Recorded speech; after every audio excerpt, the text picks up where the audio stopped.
Swapnil Chopra. I welcome all of you on behalf of Parak Classes. तो आइए दोस्तों, आज से हम 12th कॉमर्स की मैथमेटिक्स 1 की पढ़ाई शुरू करने जा रहे हैं। सबसे पहले आप लोगों को बता देना चाहता हूँ कि मैथमेटिक्स 1 जो नया सिलेबस आपका आया है उसमें there are total 8 topics and mathematics part 1 जो है that basically deals with the theoretical part like mathematical logic, differentiation, integration. जैसे जैसे हम आगे बढ़ेंगे मैं उसके बारे में आपको और जानकारी देते रहूँगा। तो आइए फिलहाल ज़्यादा वक्त न लेते हुए हम लोग आज हमारा पहला टॉपिक शुरू करते हैं जिसका नाम है मैथमेटिकल लॉजिक, जो कि आपका फर्स्ट चैप्टर है मैथमेटिकल लॉजिक। तो इसके कुछ इम्पॉर्टेंट पॉइंट्स मैं आपको आज के लेक्चर में बताने जा रहा हूँ। सबसे पहले एक बात ध्यान रखिएगा, ये बहुत ही आसान लेसन है, आसान चैप्टर है। सिर्फ आपको क्या करना है कि जो मैं आपको चीज़ें बता रहा हूँ वो बेसिक्स आपको ठीक तरह से याद रखना है और प्रैक्टिस करना है, बस। तो चलिए शुरू करते हैं। Mathematical logic, important points to learn in the first part. सबसे पहले हम लोग समझ लेंगे कि लॉजिक का मतलब क्या होता है। What is mean by logic? So very simple. Logic means the reasoning.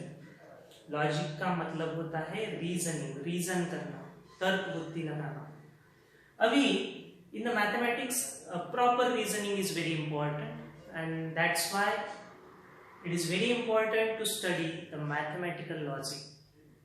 तो सबसे आपको एक ही चीज ख्याल में रखनी है कि मैथमेटिक्स का मतलब रीजनिंग होता है, और प्रॉपर रीजनिंग अगर हम लोग करते हैं तो वो काफी महत्वपूर्ण होती है मैथमेटिक्स के लिए।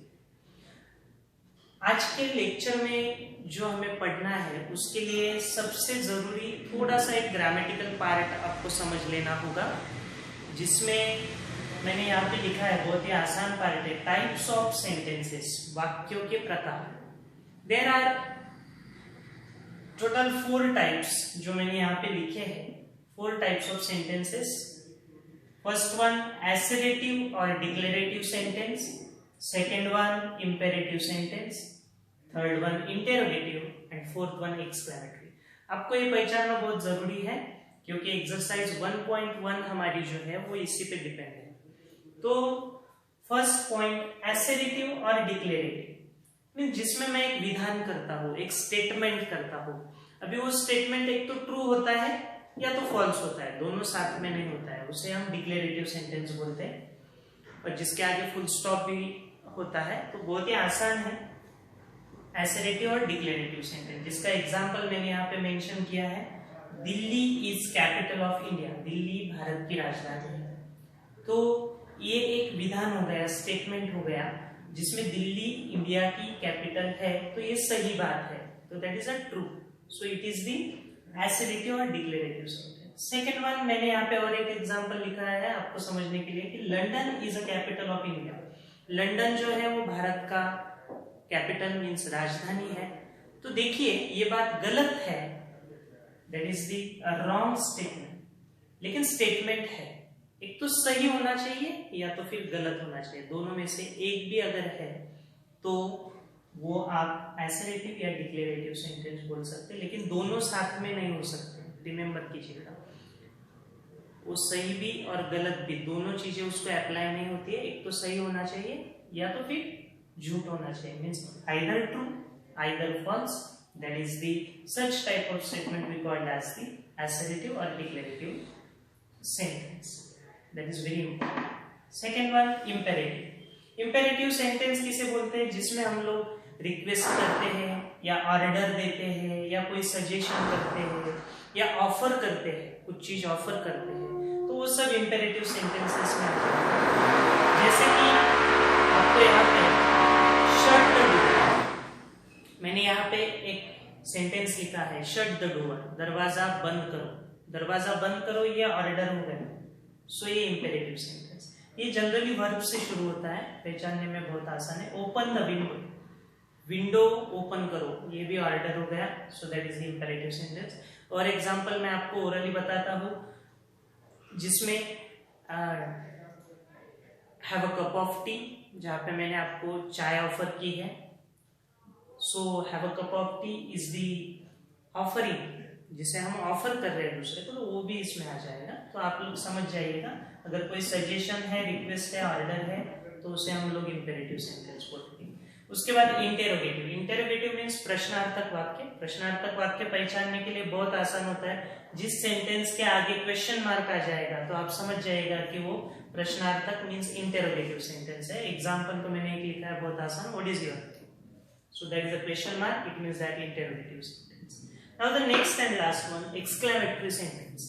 एक्सक्लेमेटरी सेंटेंस को आपको कैसे पहचानना है, तो ये एक्सक्लेमेशन मार्क मैंने यहाँ पे बताया हुआ है। अगर सेंटेंस में एक्सक्लेमेशन मार्क दिखता है तो आप समझ जाएगा कि वो एक्सक्लेमेटरी सेंटेंस है। बाकी आपको अगर ये 4 बातें मैंने बताई ये अगर समझ में आ गई तो आप समझिएगा, बहुत ही आसान टॉपिक अब हम आगे पढ़ने जा रहे हैं।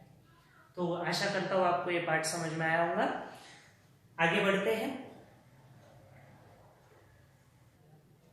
तो आइए अब बहुत इंपॉर्टेंट टॉपिक मैं आपको बताने जा रहा हूँ, स्टेटमेंट।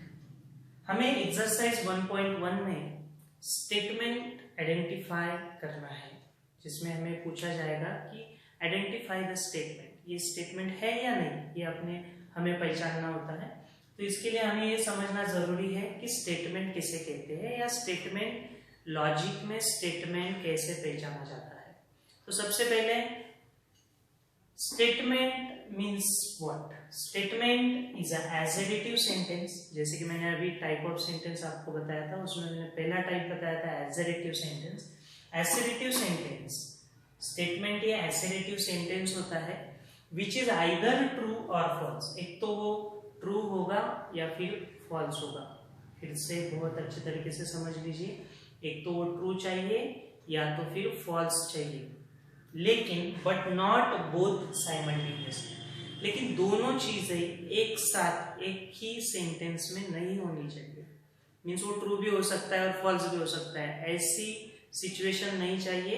तो आप उस सेंटेंस को स्टेटमेंट बोल सकते हैं। वो अगर ट्रू है तो भी आप उसे स्टेटमेंट बोल सकते हैं, या फिर फॉल्स है तो भी आप उसे स्टेटमेंट बोल सकते हैं। लेकिन वही स्टेटमेंट कभी कभी ट्रू है, कभी कभी फॉल्स है, ऐसा अगर डबल कंडीशन है तो उसे स्टेटमेंट नहीं बोलना है। बहुत आसान है।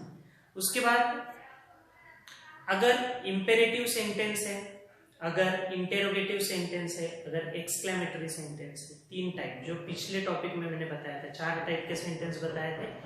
उसमें अगर एसर्टिव सेंटेंस है और वो अगर ट्रू है या फिर फॉल्स है, दोनों में से एक ही है, तो उसे आप स्टेटमेंट बोल सकते हैं। जो बचे हुए 3 है, इंपेरेटिव सेंटेंस, उसके बाद इंटेरोगेटिव सेंटेंस और एक्सक्लेमेटरी सेंटेंस, ये तीनों को लॉजिक में स्टेटमेंट नहीं बोलते हैं। बहुत ही आपको ख्याल रखना है, imperative sentence, interrogative sentence, exclamatory sentence, तीनों को भी लॉजिक में स्टेटमेंट नहीं कहते हैं। Very simple. अभी यहाँ पे मैंने एग्जाम्पल भी लिखा है, सचिन तेंदुलकर इज क्रिकेटर। सचिन तेंदुलकर ये एक क्रिकेटर है, तो ये स्टेटमेंट हो गया, एसर्टिव सेंटेंस है। यहाँ पे देखिए कोई ऑर्डर नहीं है, कोई क्वेश्चन मार्क नहीं है, कोई एक्सक्लेमेटरी मार्क नहीं है, तो ये हो गया डिक्लेरेटिव सेंटेंस। और ये सेंटेंस ट्रू है या फॉल्स है, तो ट्रू है, सचिन तेंदुलकर क्रिकेटर है। It means that it is a statement. Second example मैंने लिखा है, Sachin is a girl. Sachin ये लड़की है। अभी देखिए ये तो एडजेक्टिव सेंटेंस हो गया, पर सचिन लड़की है, ये सही है या गलत है, तो दोनों में से एक ही है कि गलत है, ये चीज गलत है। अगर गलत भी है तो भी ये स्टेटमेंट होगा। It means that it is also the statement. लेकिन अगर दोनों चीजें हैं साथ में, कभी ट्रू है और कभी फॉल्स है, तो वो स्टेटमेंट नहीं होता है। वो भी मैं आपको बताने वाला हूं। अभी देखिए यहां पे जैसे मैंने मानो लिख लिया कि maths is easy subject, maths is an easy subject. ये सेंटेंस देखिए, ये स्टेटमेंट नहीं होगा। क्यों नहीं होगा? ये तो एसर्टिव सेंटेंस है, डिक्लेरेशन है, लेकिन मैथ्स इजी सब्जेक्ट है, ये condition person to person vary हो सकती है, मतलब बदल सकती है। मुझे मैथमेटिक्स इजी लग सकता है तो मेरे लिए ट्रू है, लेकिन अगर दूसरा कोई लड़का है या दूसरा कोई स्टूडेंट है तो उसके लिए मैथमेटिक्स या दूसरे पर्सन के लिए मैथमेटिक्स हार्ड भी हो सकता है। तो अगर उसको हार्ड है तो ये फॉल्स हो जाएगा, मीन्स ये स्टेटमेंट हो नहीं सकता। क्यों?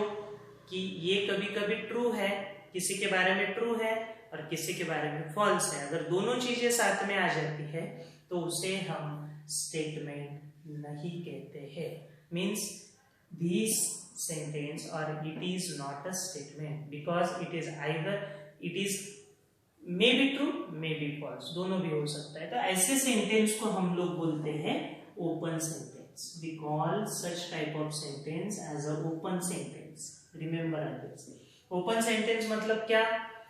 जो it may be true or it may be false according to the condition, condition के अनुसार, स्थिति के अनुसार या पर्सन टू पर्सन जो सेंटेंस बदल सकता है वो ट्रू भी हो सकता है या फॉल्स भी हो सकता है, दोनों में से कोई भी हो सकता है। तो ऐसे सेंटेंस को हम लोग बोलेंगे ओपन सेंटेंस। और ख्याल रखिएगा, ओपन सेंटेंस मैथमेटिक्स में स्टेटमेंट नहीं होता है। In a logic open sentence is not a statement. Is it clear? Open sentence भी स्टेटमेंट नहीं होगा आपका, उसके बाद इंपेरेटिव सेंटेंस भी आपका स्टेटमेंट नहीं होगा, उसके बाद इंटेरोगेटिव भी नहीं होगा, एक्सक्लेमेटरी भी नहीं होगा। Is it clear? Very simple. आपको सिर्फ स्टेटमेंट किसे कहना है? अगर वो ट्रू आता है या फिर फॉल्स आता है, दोनों में से एक ही आता है तो उसे आप स्टेटमेंट बोल सकते हैं, और वो एसेरेटिव सेंटेंस है। Very simple. मुझे लगता है आप सभी को क्लियर हो गया होगा। तो हम डायरेक्टली अब हमारी एक्सरसाइज 1.1 स्टार्ट करने वाले हैं। वहां पे आपको स्टेटमेंट आइडेंटिफाई करना है और उसकी ट्रूथ वैल्यू बतानी है। अभी ट्रूथ वैल्यू मतलब क्या? तो ट्रूथ वैल्यू मतलब अगर वो स्टेटमेंट है तो एक तो वो सही रहेगा, अगर सही रहता है तो उसका ट्रूथ वैल्यू आएगा टी, टी मींस ट्रू। और अगर वो स्टेटमेंट है और अगर वो स्टेटमेंट गलत है मींस फॉल्स है, गलत है, रॉन्ग है, फॉल्स है, तो उसका ट्रूथ वैल्यू आएगा एफ। बस इतना ही आपको करना है। पहले तो स्टेटमेंट पहचानना है और उसके बाद उसका ट्रूथ वैल्यू आपको बताना है। अब आशा करता हूँ आप लोगों को ये बात समझ में आ गई होगी। और हम अब डायरेक्टली 1.1 स्टार्ट करेंगे, जिसमें आपको ये कंसेप्ट और ज्यादा मैं क्लियर करने वाला हूँ। वहां पे जैसे जैसे एग्जांपल्स आपको आएंगे, I will try to clear you all your problems, और वहां पे आपकी कंसेप्ट और अच्छी हो जाएगी। तो आइए शुरू करते हैं एक्सरसाइज 1.1 ना।